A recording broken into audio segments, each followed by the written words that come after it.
Hello again, this is Jeffery Giesener for the Jewish Culture and Holocaust Remembrance Group and our Keepsake Diaries channel. I'm with my friend Eva Moreimi, who has written a terrific book called Hidden Recipes, a Holocaust Remembrance Memoir. It's available on Amazon. It was published in 2019, and it really speaks to something I personally needed to know was my mother would bake without any recipes. And really, when I met Eva, who's from Minneapolis, same as I was for a time, she provided a really important clue that in the evenings in the camps, there were often discussions about recipes. And so I want to turn it over to Eva to talk about her mother and the courageousness that she had to actually capture recipes. And I'm not going to be a spoiler here, so I'm going to turn it over to Eva to give us a little background. Thank you so much, Jeffrey. In spring of 1944, my mother Ilena, or Ica in Hungarian, with her parents and her sister were deported to Auschwitz, one of the largest Nazi concentration and death camp in Poland. Their parents were immediately taken to the gas chambers and they were murdered the day they arrived. In Auschwitz, there was hunger, death, diseases, and brutality. Food was scarce, and they were starving, and many people died of starvation. The food rations were intentionally small so that it barely kept the people alive. And the women talked about food often. After a few weeks in Auschwitz, an order was received from Germany that they requesting Jewish slave workers. 1,000 Hungarian women, among them my mother and her sister, my aunt, were put on freight trains and sent to Germany to a munition factory in Hessisch-Lichtenau. Hessisch-Lichtenau was a sub-camp of Buchenwald concentration camp. Even the commandant of the camp was shocked to see what condition these women were. And he looked at the SS guards and he said, "I asked for workers, you brought me skeletons." The work in the munition factory was physically demanding for these malnourished women. They were filling grenades and mines and bombs with toxic materials. Many of them, their skin was turned yellow from the liver poisoning that due to this toxic exposure to toxic materials. And some of them died from inhalation of these fumes. My mother, Ica, was fluent in German. She spoke with Hochdeutsch, High German dialect, and the Nazis selected her to be a translator and a messenger. And they told her, and if there is no translating or messages to take throughout the vast area of the factory, we want you to clean the factory. In Hessisch-Lichtenau, they continued to get very small portions, so they were still starving.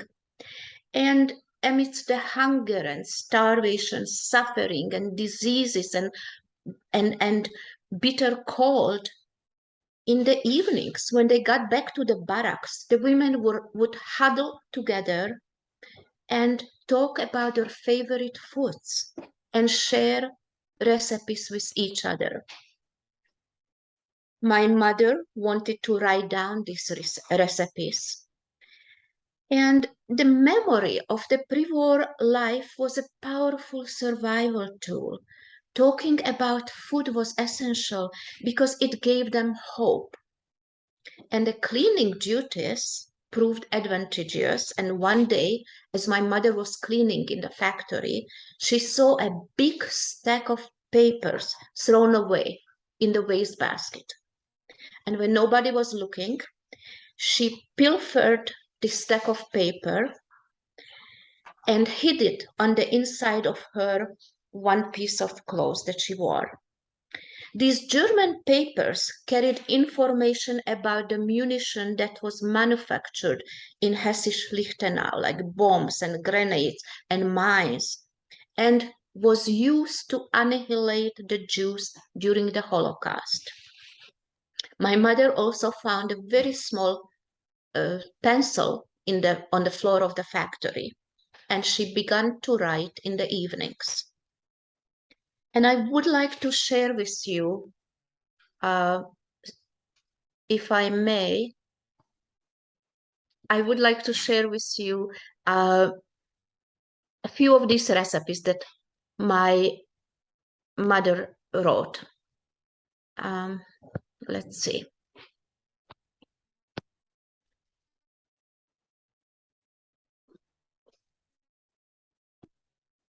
Can you see it? Yep. Thank you. So this is, the story is written in the book Hidden Recipes, as Jeffery mentioned. And in Auschwitz, these Hungarian women were no longer registered. They were no longer tattooed, as everyone else was prior to their arrival. So they were registered in Hessisch-Lichtenau munition factory in the subcamp of Buchenwald, and my mother became prisoner number 20409. Her sister was 20407. And later my mother received this identification pin which says Fabrik Hessisch-Lichtenau. This recipe is written on a 5 centimeter lighter grenade launcher, grenade launcher used during World War II. And my mother wrote in Hungarian. She wrote almond pudding given to her by Pani. Pani survived Auschwitz, and in Hessisch-Lichtenau, after 2 months, she was among the 206 women who could not keep up with the work, and they were sent back to Auschwitz directly to the gas chambers.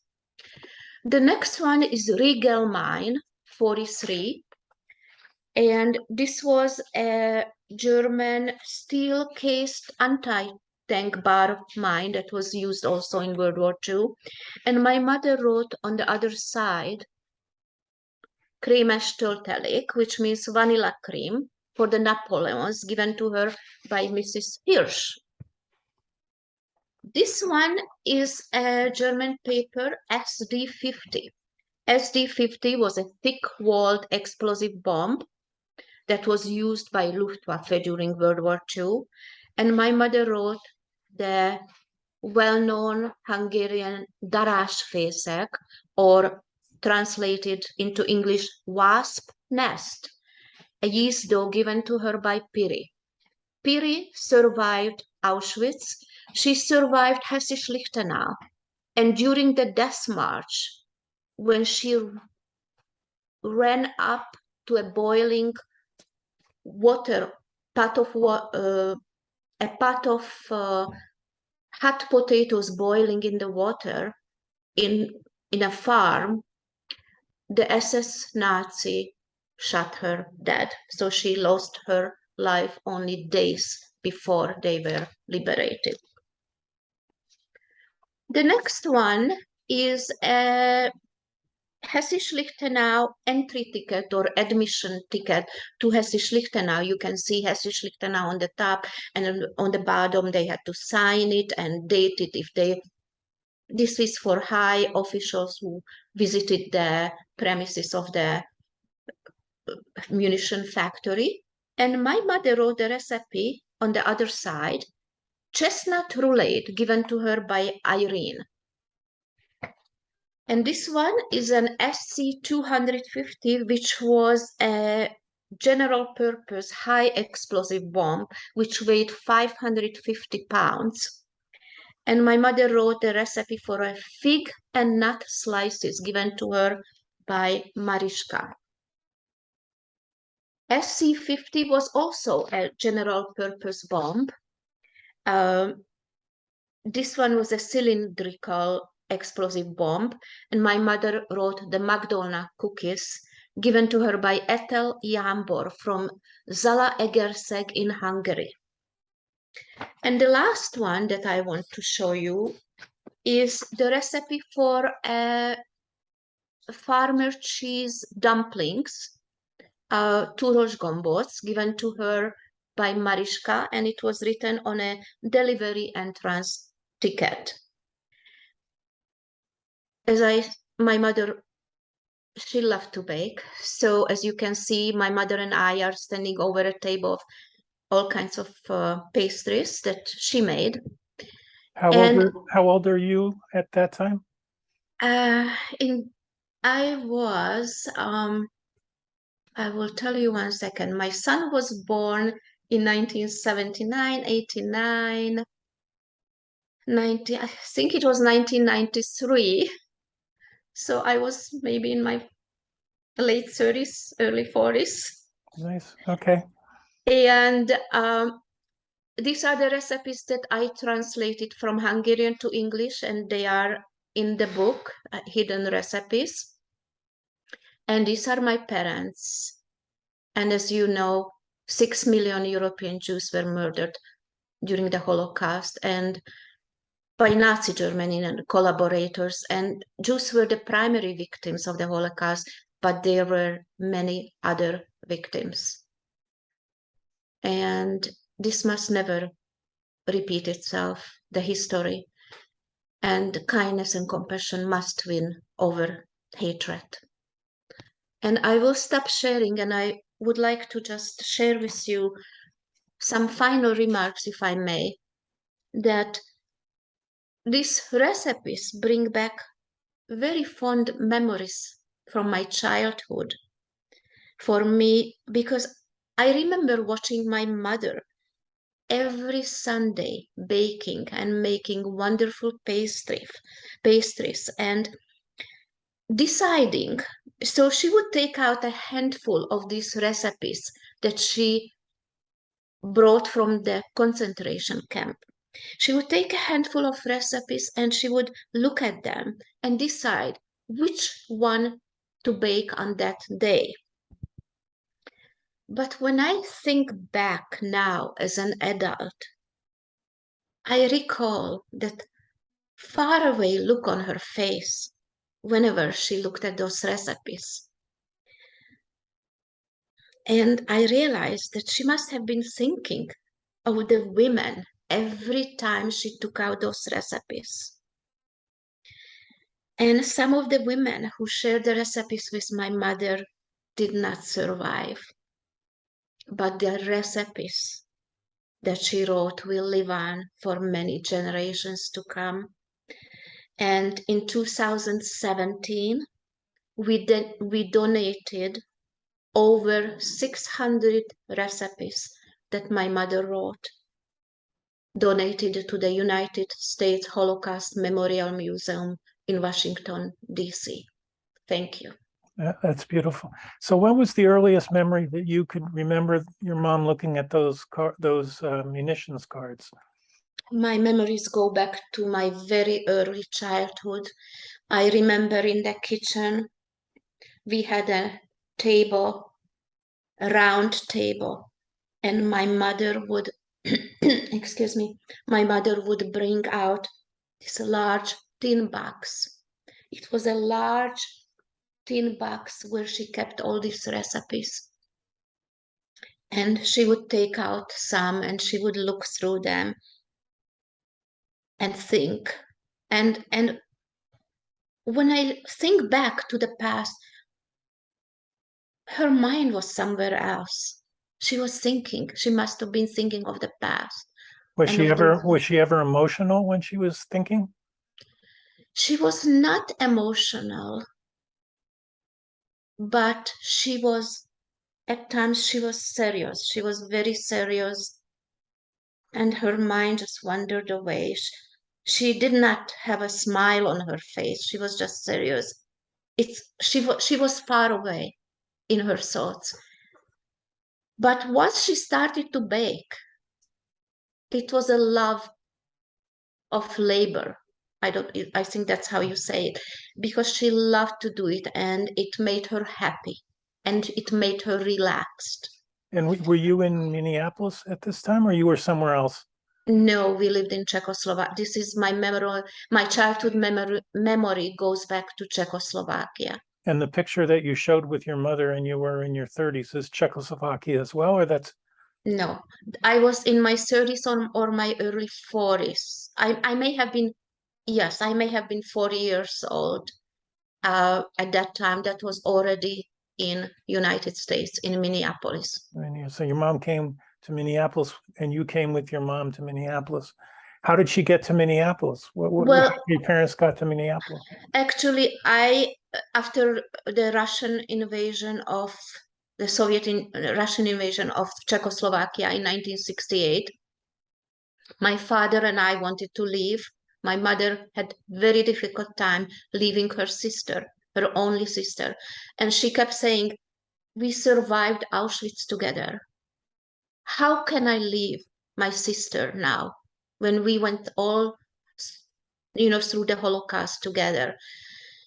So in spite of my father and me wanting to leave, she didn't want. 1 year later, and meanwhile, people were leaving. A lot of people were leaving the country. 1 year later, I decided to leave by myself. And I knew that once I make that first step, my parents will follow. How did you get out? Because you couldn't get out of Russia. Czechoslovakia. I'm sorry, Czechoslovakia. Yeah, Czechoslovakia. At that time, in 1968, after the invasion of Czechoslovakia, anybody who wanted to leave the country was able to leave the country. And because I was already fluent in English, and I was attending, I finished economic school. I was attending evenings language school, still studying English. I asked for permission to go to England to further my English studies. And they gave me a visa for 2 months. That's all I needed, just an opportunity to leave. And once I was in England, I contacted my 3 aunts who lived in Cleveland, Ohio. And they encouraged me to come to United States. And we were hoping that my parents will follow. And that's what happened. My parents followed. 1.5 years later, they were able to leave and Did you go to Cleveland or you went to Minneapolis? I went to Cleveland. Okay. And then what brought you to Minneapolis? What happened is when I was in England and I decided to emigrate to United States, I went to the highest offices in London and I was told that I will have to go to Rome or Vienna or Paris, one of the highest offices there, and they will help me with the emigration. I was too scared to go to Vienna. It was too close to Czechoslovak border. And in spite of not speaking any French, I decided I will go to Paris. So I went to Paris and immediately the highest helped me with accommodations and sent me to school, to an American school where I learned English. The very first week, I met somebody there. I met my husband, and we were dating for half year. And I came out to the United States. I went to Cleveland, and he followed about 1.5 years later. But he had a job in Minneapolis. So after a few months, when I waited for my parents to arrive, I helped my parents, and then I moved to Cleveland, from Cleveland to Minneapolis, where we live. So as you tell this story, I want to tell you, we have more in common than I never thought. My mother's sister, she had 3 sisters who survived Auschwitz. Her oldest sister, Edith, stayed in Czechoslovakia and had 2 children, Peter and Olga. when 1968, when the Russian invasion, Peter decided he didn't want to stay in Czechoslovakia, and he went to Aachen. And then Olga stayed in Czechoslovakia, but eventually in 1980, late 80s, my mother helped Olga come to the United States from Czechoslovakia, and she eventually stayed in the United States. She eventually went to the Orthodox area in New York, and that's where she is even today. So we helped her get out of Czechoslovakia, and we were happy about that. So that's another thing that we have commonality in our pasts.